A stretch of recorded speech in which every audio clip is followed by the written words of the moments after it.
Reports are saying Johni Broome will miss multiple practices. It's okay.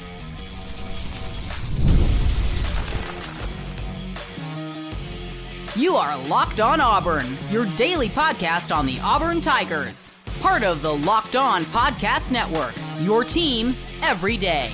Yes, welcome on into Locked On Auburn, your daily Auburn Tigers podcast. I'm your host, Zach Blackerby, and thank you so much for making Locked On Auburn your first listen every single day. We are dapping it up with the Darrell Dapprich. He is the Montgomery radio legend himself, and we'll talk about what I think is the most important matchup in this Final Four showdown between Auburn and Florida. Walter Clayton Jr., Denver Jones. Also, we needed this matchup and more on how important this is and why I think it's so fitting. But Darrell, reports surfacing yesterday, if you even want to call them that, Bruce Pearl tells CBS Sports that Johni Broome is going to miss multiple practices leading up to hopefully his return to practice on Thursday. Obviously, the headlines are scary. Johni Broome to miss time and all of that. Maybe I'm booging too hard. I just don't think it matters. Would I rather him practice than not? Sure, of course. But the fact that he came back into the basketball game on Sunday told me all I needed to know. Yeah, I'm not worried at all. First of all, this time of year, to me, rest and revitalization is more important than repetition. Yeah. Those two R's trump the other R. If you don't know what you're doing through walkthroughs and running sets and plays at this point in the game, I saw Stephen Pearl get interviewed on a show, and he made light of it. He said, look, it's more important that he rehabs and gets rest than doing a walkthrough of stuff that he knows mentally anyway. And then he joked and said, he needs to rehab all 7 of those injuries that he got on one play. You don't make light of that and laugh about it.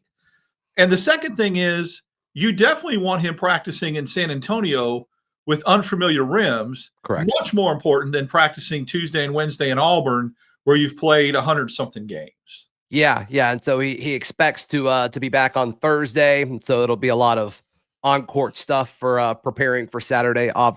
Saturday, obviously for the Final Four there. So what can happen in the meantime? I guess maybe it's more reps for Chaney, because I do think there's a chance. You just never know if an injury rears its ugly head, which would be devastating for Auburn. But I guess you need to prepare Chaney as if the worst could possibly happen.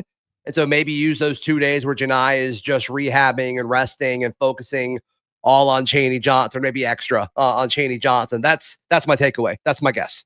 Well, and you got to think about it. A lot of times people try to associate the importance of a basketball practice with a football practice. All practices are important, but in football, you're game planning, you're scheming, you're running plays. Basketball is very drill centric. You're shooting free throws. Great point. You're running your sets, but you're not running, plays or now there might be some defensive things that you're working on to combat what Florida does. But it's a lot of drills and shooting, and by God, it better be free throws, stuff like that. And so football is, let's game plan. Let's get the game plan in for our opponent. Let's run our plays that we're going to run. You know how it is in football. Don't you believe that a lot of these teams, Zach, run the first 15 plays are scripted in any game? Sure. So I like that in basketball. You can't script crap in basketball. It just happens. So it's not as important. And again, I'd much rather him practice after some rest on San Antonio's court than Auburn's, where he's so very familiar. Yeah. Just all of do you agree with me that the fact that he came back in on Sunday makes it matter less? Now, if he doesn't come back in and Auburn holds on and they still take down the Spartans and head to the Final Four, but there was no return of Johni, and then these reports come out he's going to miss practice, I think then it's more dire. But the fact is, he did come back in and he was effective on the boards. He made his 3. And then you saw all these videos of him doing stuff at Tumors and the team dressing or dancing on the bus with the trophy and all that. I don't know. I'm just not worried about it. I saw him favor it a little bit, around Tumors corner. Yeah. But let me define favor. When people tried to high five him, you never know how hard somebody's going to high five you. Some Yahoo that's all excited he would high five with his left hand, but he's holding up his phone like this with his right hand, right, very comfortably filming. Yeah. So look, in this day and age of modern medicine, and to me, that's when it would start to hurt. A few hours after the game, when the adrenaline dies down, that's when it starts to hurt you a little bit. And the fact that he was out there and doing all that, I don't know, man. They definitely need to be they definitely need to sit him out. No question. 100% agree with that decision. I'm just not worried about it. Agree 100%. And any injury that he's had, whether it was that shoulder, whether it was that ankle, remember, it's all about rehab. There's been no surgery this year, nothing. Do you think this impacts Florida's game plan at all? No, I think Florida's fully game planning for Johni Broome to play his customary 30 minutes. Yeah. Yeah. Do you think that I'm going to say target Johni Broome, but not in the way that maybe we saw Alabama target a few of our players this year? They're going to target him. They got some bigs that are very physical. Okay. The Hauk, I guess that's how you pronounce his name, and the Condon and the other big kid that got hurt against. They got Auburn. some dudes. They can just rotate bigs to pound on him. You know what I'm saying? Rotate him in because they got 3 that can do it. So they're going to be physical with him. There's no doubt. And he needs to be prepared mentally for that as well. I'm sure he sees it coming, and I'm sure they're telling him that over and over and over again. If I was Florida, I'd go right at him. I'd go right at him on both sides of the court. Just let's see. Like, you're probably healthy, but I'm still going right at you. You can limit some of that and protect him somewhat on the offensive end, where you put him on the floor and what sets you run. Like if you bring him outside on the perimeter. Yeah. But defensively, you can't hide him. I mean, he's going to be in the paint and they can go right at him. But like I said, offensively, you can run some sets where you kind of get him away from traffic and get him away from the physicality of it. Yeah. And the defensive side of Johni Broome's game, I think, is the more safe side of it. I think if the injury is going to impact him at all, I think it'll be on the offensive side of the floor. Yeah, we saw that with the ankle. It was lift. He would throw that shot up real quick, and there wasn't any lift to it. I think the lift has come back a little bit. Now let's see what happens with rebounding. Banging inside, that kind of thing, when they're mixing it up a little bit. Because Auburn needs him to rebound. I mean, he's a double-double machine, and there's a reason why he is. And so you count on him. In just the first half, by the way. Yes, and you count on him to get you 10 to 12 boards a game, and if he can't, you're going to have to get those rebounds from somewhere else against a very potent front line. No question. So Johni Broome to miss time, according to reports, according to Bruce Pearl directly. Let's take a deep breath. I think it's fine. College basketball needed this. The SEC needed this. Auburn and Florida needed this. That's next, right here on Locked On Auburn. Today's show brought to you by our friends at the SupplyHouse. Darrell, can you imagine buying parts, whether it's for HVAC or plumbing or electrical work, other than our friends at SupplyHouse? We use them. We've got a lot of maintenance items, a lot of machinery to keep up. Zach, we're a manufacturing plant. SupplyHouse. A lot of stuff. We do. A lot of stuff. And SupplyHouse has been very, very good to get us what we need quickly. Yeah. And look, you don't ever want to deal with AI, especially when you're ordering stuff of this volume and maybe you need something quickly, or a lot of these parts are so similar and you need kind of some information on picking one over the other. You don't want to talk to a robot. You want to talk to a person. And SupplyHouse offers you just that. And you can join their Trade Master program today that gets you a ton of perks over at supplyhouse.com/TM and start ordering plumbing, HVAC, and electrical supplies with just a few clicks. Plus, use promo code SH5 for 5% off your first order. That is at supplyhouse.com. Thank you so much for making Locked On Auburn your first listen every single day.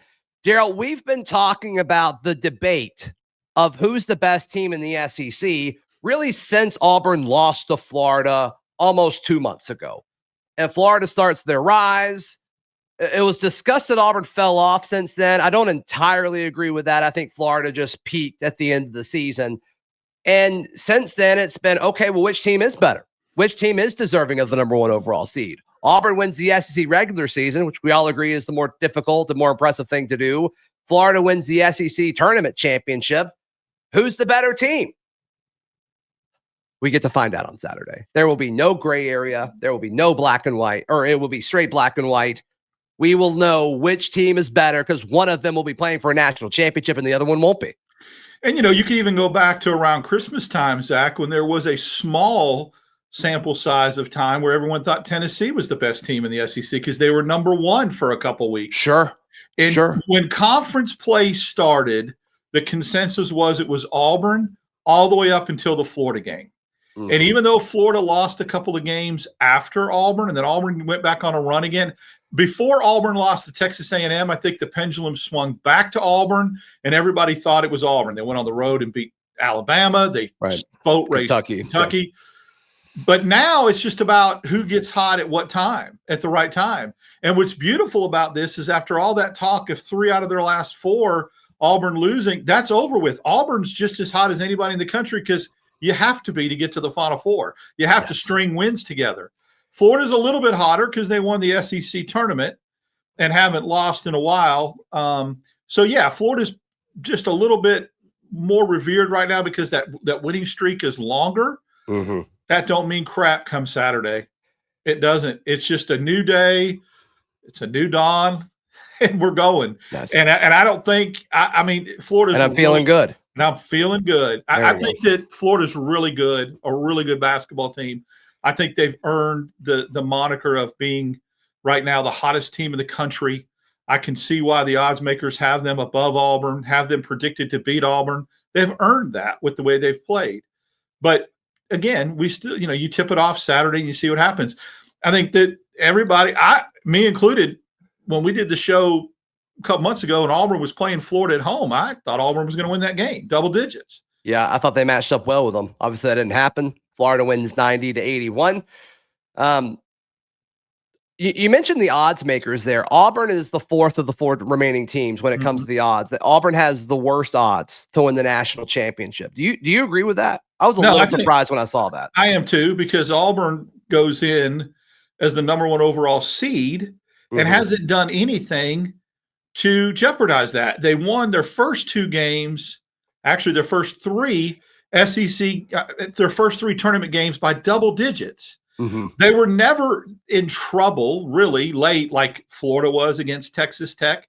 Now Duke's never been in trouble. And UConn, right? But Houston, had to have a last-second inbound play to beat Purdue. Auburn hasn't had that. So the fact that they've really not played a close game, and don't mistake Michigan State as a close game, that 6 points might have been might as well have been 12. I mean, really. Yeah, it never felt close. First 3 games, double digits, up double digits with 52 seconds to go. Hadn't really played a close game, and yet they're the least, as far as odds makers. No, I don't believe that. I don't believe that. Yeah, I think of the 4, the team, it's a fun situation because all 4 teams can legitimately win the national championship. And I don't know how many years you can say that with the Final Four. I think all 4 are capable. Who's looked the most impressive? If I was to ask you out of the Final 4 teams left, Duke has. To me, Auburn has looked the second most impressive. I agree with you. Houston was in trouble against Purdue. And like you mentioned, Florida was in trouble against UConn and Texas Tech. So, and if you just want to put Florida ahead of Auburn because what they did before the tournament, okay, that's fine. But putting Houston above Auburn surprised me. Well, if the basis is putting Florida above Auburn based upon the fact that Florida's hot or that Florida beat Auburn head-to-head, we don't know what the criteria is, then that argument, Auburn should be ahead of Houston because Auburn's the only team to beat Houston in regulation all year, period. Everyone else that Houston lost to was in overtime. Auburn beat them in regulation. I didn't know that. That's amazing. So if you want to go ahead and say, well, Florida beat Auburn head-to-head, Duke beat Auburn head-to-head, that's great. That's cool. Yeah. Auburn beat Houston in Houston. I don't want to hear this crap about neutral floor stuff either. It was the Toyota Center in the city limits of Houston, okay? Right. So, yeah, that's fine. That's just the way – and they're the number 1 overall seed that gets kind of treated that way from the odds makers. I don't really know the geography of Texas. Like, I know all these cities in Texas, like some are close to each other and some are like 12 hours from each other. Is the fact that it's in San Antonio beneficial to Houston? Yes. Yeah, I've become an expert on the geography of Texas. I know the last couple of days. You're flying out Thursday or Friday? I'm flying out Thursday, Okay. and I'm actually flying into Austin, which is a better flight, and it's just a short trip to San Antonio. But Houston's only like 2 hours and something, 2 hours and change to San Antonio. So maybe that impacts the odds. It's like Atlanta to Auburn. I mean, it maybe really that is. impacts it. Yeah. Maybe that impacts it. I don't know. Did you see we asked this question in the post game, like how many teams in the Final Four have played the other three teams? Apparently, this is only the second time ever. And funny enough, the first time was Florida, like a little over a decade ago. So I thought that was pretty interesting. It is interesting, and it's the last time that all number one seeds made the Final Four was also in San Antonio. And I also think that year the overall number one seed was Kansas, and I think they won the national title that year. So there you go. There's some interesting little storylines. Yeah, parallels and nuggets there. Mm-hmm. So I mean, I think college basketball needs this. There's been the ongoing debate between Auburn and Florida, which team's better. We get to decide, or they get to decide on the floor. There will be no question. There will be no question as to who is better. The most important matchup on the floor, there's going to be a lot of talk about Johni Broome, as there should. I mean, his availability and health is crucial for Auburn to win on Saturday. But I think you can make the case that Denver Jones is right behind him, if not in front of them, as far as what they need from him. More on that in just a moment, right here on Locked On Auburn. Today's show brought to you by our friends at Monarch Money. Darrell, would you say that it's nice to know where all of your money goes? Would you say that that's a good thing? Absolutely. It's crucial. I think so. And look, with all of these different things that we all could spend money on, it's easy to check your account and be like, oh my goodness, where is it going? I'm spending how much on food? I'm spending how much on all this travel to get out to San Antonio? I'm spending what? Monarch Money, it's not just a budgeting app. It's a complete financial command center. You can track all your accounts, investments, and spending all in one place, so you don't. So you just stop managing your money and start building wealth. They've got surprising insights, all in one convenience, easy collaboration, all at monarchmoney.com. Use Locked On College as your code Locked On College, all one word, at monarchmoney.com for 50% off your first year. That is monarchmoney.com, code Locked On College for half off your first year. Monarchmoney.com. Thank you so much for making Locked On Auburn your first listen every single day. Let's just say it again. The Tigers are headed to the Final Four for the second time in program history, and they will take on the Florida Gators. Walter Clayton Jr., a dynamic scorer for the Florida Gators. I'm assuming Denver Jones will be asked to defend him in several key situations. And I think that matchup will probably tell the story on who wins this game. Yeah, I remember Clayton being questionable to playing Auburn the first time. And in fact, nobody thought he was going to play. And at the time, I was like, oh, that's a death knell for Florida. He's that important. He did play, and I think he played well. He played 40 minutes. Yeah, I mean, so they bamboozled Auburn on that. How many points did he have in that game? He scored 19 points on 6 of 11 shooting, but more importantly, he was 4 of 8 from 3. That was that's the difference, and I think that's going to have to be limited. I don't think you don't want him having that kind of shooting percentage and getting almost 20 points on you again. I think he's going to get his. You're not going to completely shut him down. He's too good of a natural, pure scorer, can create on his own. If Denver can hold him around the 14-point mark, then that's going to be crucial for Auburn, and I think Denver can definitely do that. And also in their previous matchup, Denver played 30 minutes, 0 for 4 from the floor. Probably because, and this happens a lot of time, when you are assigned to guard the other team's best player, your offense kind of loses, the whole importance. Excuse me, a little allergy problem. Good, dude. So I think that'll be a different situation. And I would love to see Auburn switch on him. I'd love to see Denver guard him some, Chad guard him some, and mix it up a little bit. And that's what Auburn's done so well defensively down the stretch, is just being able to switch 1 through 3, and in some cases 1 through 4. I mean, I think that was a big part of what gave Michigan State so much trouble in the first half in the Elite Eight matchup, was Auburn just able to do stuff defensively from a personnel standpoint that you just can't always prepare for because they're so long, they're so big and athletic. Florida's dealt with this all year. Florida's capable of it. So I don't think that being able to do that is going to be as big of an impact. But I do think having, CBM and other guys focusing on Walter Clayton, sure, it's going to be crucial. But yeah, however Walter Clayton plays and how productive he is, it might define the whole game. The reason why Florida is such a tough defensive draw for any opponent is because there's not one particular area that you can focus on to shut down. I get it that everybody on the CBS analyst board, Barkley, Clark Kellogg, all of them said it starts and stops with Clayton Jr. And I get that. But if you start getting so preoccupied with him and overplaying him, Martin can hurt you. The three bigs can hurt you. Condon, yep. That's inside outside is they're very, very difficult to defend. Now, that being said, Texas Tech and UConn had the blueprint, but just couldn't finish, couldn't hit free throws to close it out. They did lose during the regular season, overall, 5 or 6 games. Florida did not win the regular season over an extended period of time. Auburn did, from a consistency standpoint. So they're not unbeatable. As hot as they're playing right now, and they are, they had some chinks show in the armor the last couple games. So Auburn's going to have to capitalize on those in order for them to be able to, obviously, which is amazing to say when you're the number 1 overall seed in the tournament, pull off the upset. Yeah, I mean, Florida, very impressive, just 34-4 on the year. I mean, they haven't lost since they lost to somebody after they beat Georgia. It was like Georgia they lost. Yeah.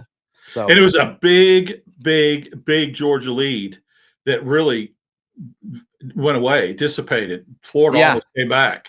Yeah, I mean, they've been red hot since then. So we'll certainly see how they pair up.